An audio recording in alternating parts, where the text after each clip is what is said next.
All right. Hello, everyone. My name is Morgan Horner, and I'm one of the fiction editors for this upcoming issue of Superstition Review. Today, I have the honor to be interviewing Megan Baxter on her story, Such Terrible Desire. Megan has won numerous national awards, including a Pushcart Prize, and her work has been listed in the Best American Essays of 2019. Megan mentors young writers and loves developing cross-genre and innovative creative writing pedagogy for her workshops and classes. Megan lives in New Hampshire, running her own small organic farm and teaching creative writing. Welcome, Megan. Sorry. Thank you so much for Hi, joining us Morgan. today. Nice to see you. I'm so excited to do this interview with you. I absolutely love the story, and You. I'm glad I get to know more about it. Oh, good. Uh, Before we start, is there anything else you'd like to add? No, not at all. I'm excited to speak with you more about this piece. Awesome.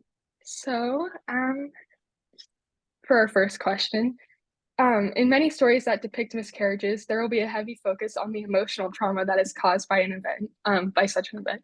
And in Such Terrible Desire, we get to see more of the physical and mental trauma that this woman is experiencing, especially when the idea of a gunshot is introduced into the story. So, what inspired you to write about one woman's experience with miscarriage and the trauma it invokes? Yeah. So this story was inspired by the true life story of a friend of mine who had a very similar experience miscarrying on her way to work, all dressed up and headed to the train to take her into her office.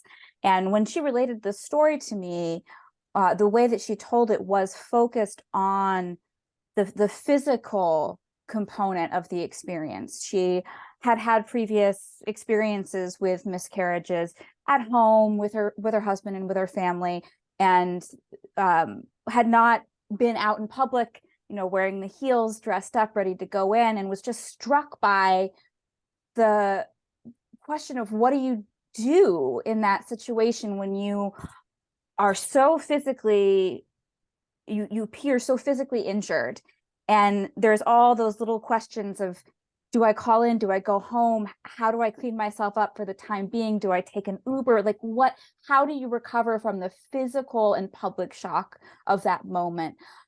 So that had me thinking for a while. It's one of those things that just sort of turns around in your head. And then I was also thinking a lot about how we often, as you mentioned, imagine miscarriage as something that is very personal, very private, very internal.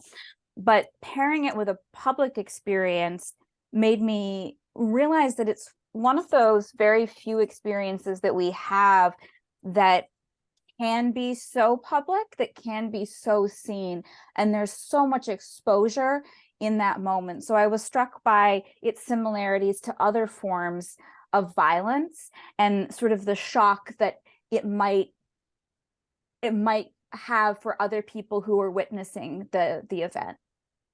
Yeah, no, I was definitely so like going into the story not knowing what to expect and Mm. then getting hit by that. I just felt so bad for the main character having to be in a public situation and facing Mhm. such I could not have imagined. Like it was very moving for definitely.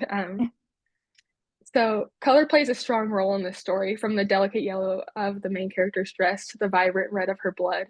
Can you Mhm. discuss how and why you chose to use color as a tool to relate this story to readers? Well, I think color for me, as someone, I'm a very visual person. I'm very image based in my writing. So color is always something that sticks with me. But I think for this particular piece, because of the shock of blood and its immediate connotations to other forms of violence, it was important for me to stay focused on color as a primary mover.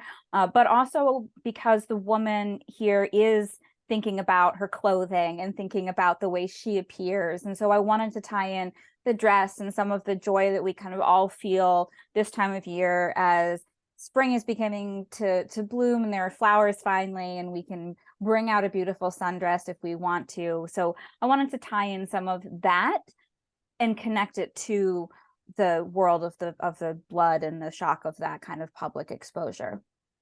Yeah, I think it definitely makes a huge difference, especially by the end when she goes to the hospital and everything's just white and clean. And I don't know, it's very, color is just so amazing how it can Mhm. change a story. Yeah, it's such an evocative. evocative technique for me, and I think for many other readers as well. Mhm. I was captivated by the form of the story. It's all one paragraph with no quotation marks around the dialogue, Mm. which for me made it feel very panicked, as the main character probably felt in that moment. Mhm. So, can you describe why you chose to write this story as a piece of flash fiction, and what emotions were you hoping to invoke through the use of this form? Mm. I think panic is exactly what I was hoping for with the form. Um, I wanted it to read very quickly on the page, and I wanted the dialogue to feel just smashed up into the action as well. I didn't want to isolate it through the use of any device like italics or quotation marks or a new line. I wanted it to all feel really immediate.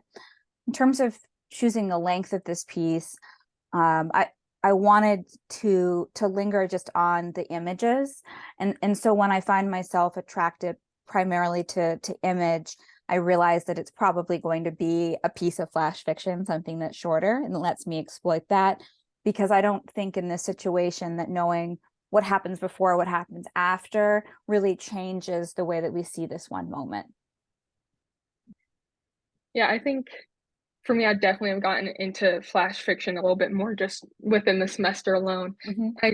I think it's so amazing how much you were able to tell in such a short piece of time, and like how every word matters in that Mhm. moment as well. No, thank you. I think one of the things I love about reading flash fiction is that there's a lot of space for the reader as well. So even if it is just a small little flash or slice of a story, the reader brings a lot to it as well. And I find that I always leave a flash piece feeling like I experienced something really whole. Mhm. And I think that that's a really kind of gracious way to go about writing, leaving more space on the page for the reader to fill in. Yeah. I mean, like, especially in this story, or like the main character's never given a name, and I think like that's kind of indicative of a lot of like flash pieces where it doesn't need a name because you're already in that moment, you're already in that character. So, the last two lines of the story are like incredibly striking. It honestly left me in tears. Mm. Such terrible desire outside flowers followed the sun across the sky. I Mm. felt like I was reading a poem. How has your education in poetry and creative nonfiction influenced your writing, this story in specific? Mm. Well, I studied uh, I studied poetry for my undergraduate degree, and was actually told by Arthur Zay, the poet, at Breadloaf in 2011, I think, when I was there as a poet, very kindly took me aside in his poetry workshop and said, "I really like your writing, but I don't think you're writing poetry. I think you're writing nonfiction." And he was right. He was completely right. And so I started to shift at that point in my life towards writing creative nonfiction. I studied it in my undergrad, but I read a lot of poetry. And I think because I am, as I mentioned before, someone who does focus a lot on image, that the poem still appears as a form in my prose. And for me, not just image, but lyric and sonic devices are really important. I love pieces that are read out loud. I love the sound of things. And so I do try to bring that to sentences as much as I can. Yeah, no, it definitely reads through in this story. Yeah, it was so beautifully written. I loved it. Yeah. So you have taught creative writing at the middle school, high school, and college level. So what are some pieces of advice that you find yourself repeating to all of your classes? Well, that's a good question. Well, I think the one thing that I'm asked the most from students is, how do you become a writer? Or, what is your secret to staying focused and being published? And what I always tell to students, regardless of their age, is that the authors that they love are the people who didn't give up, or the people who kept writing. So I talk a lot about resilience in the process. So that is a consistent thing that I teach. I also I also focus, I think, as you mentioned, on those more poetic aspects. So writing as truly as a form of art, and playing with both sound and structure regardless of genre. I like to teach works that use multiple forms of communication, whether it's poetry or images, collage. I invite my students to bring all of their artistic interests and other, academic or personal interests into their work. So I like to create pieces or encourage students to create pieces that really do feel both sort of rich and diverse in their inspirations.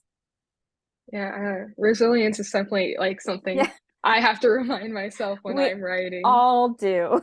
Yes. Yeah. It's there's sometimes like I'll leave a workshop just like that's not what I wanted my story to be. And then I have to remind myself it's just one story. I can write so many You more. can write so many more, you can go back and write that. And so often the experience is about learning, not the product.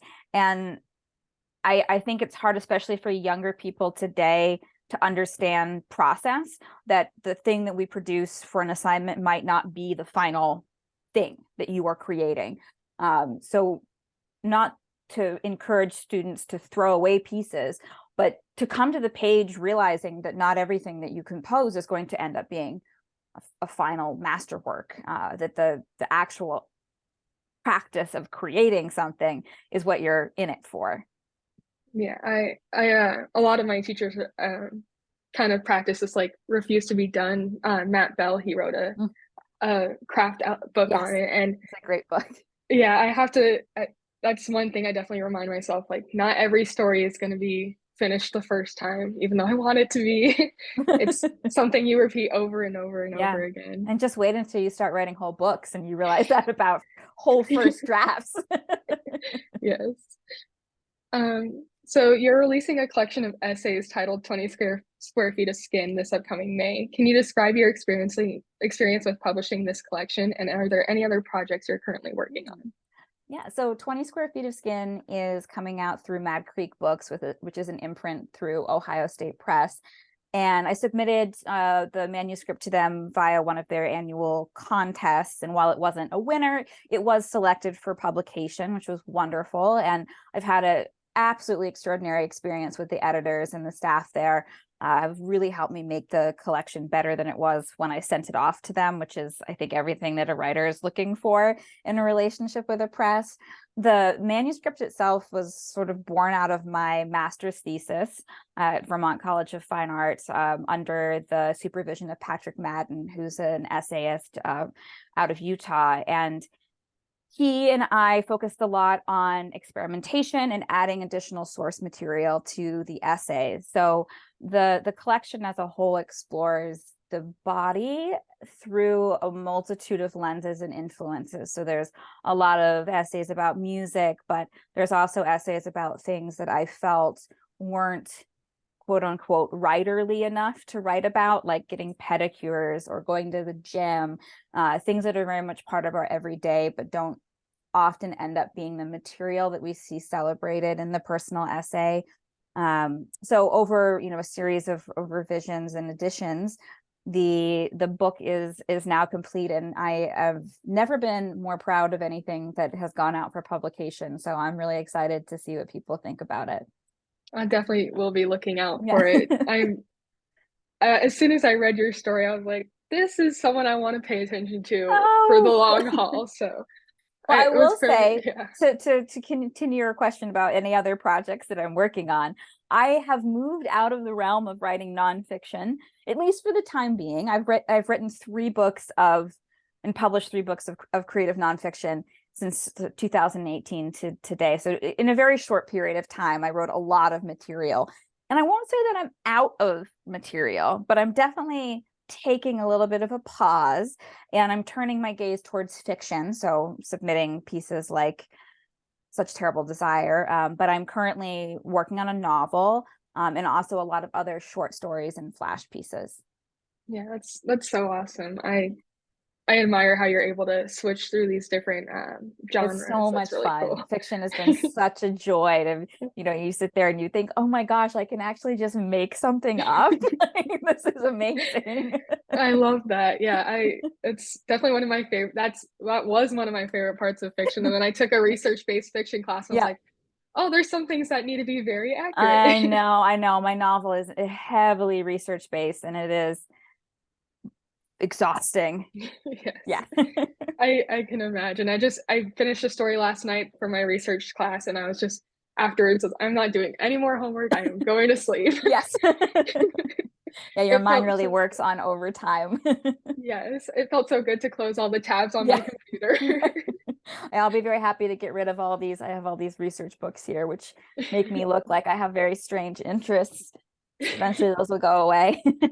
Yeah, I understand that. That is, I'm so excited for you. I will definitely be on the lookout for 20 Square Feet of Skin Oh, and great. anything else you publish in Yes. the future. So yeah, thank you again so much for doing this interview. I'm really excited for our SR followers to read Such Terrible Desire and get Mm, to learn more about you in this story. And I think it is definitely something that a lot of our readers will connect to and love. great. Thank you. And I appreciate the opportunity to speak to you about the piece. And I'm excited to see it go up on the blog. Yes, thank you.